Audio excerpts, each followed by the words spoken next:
Hey, I'm Ron from Kolleno, and in this video I will show you how to export a report of your journal entries. It's very easy. You go in the top menu on transactions, then you go down to financial.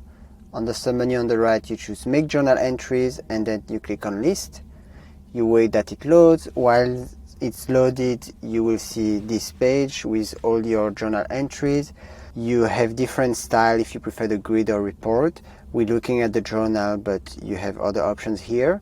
What NetSuite does, which is very handy, is in the top left here, is that it allows you to select one of the predefined views, which is very nice.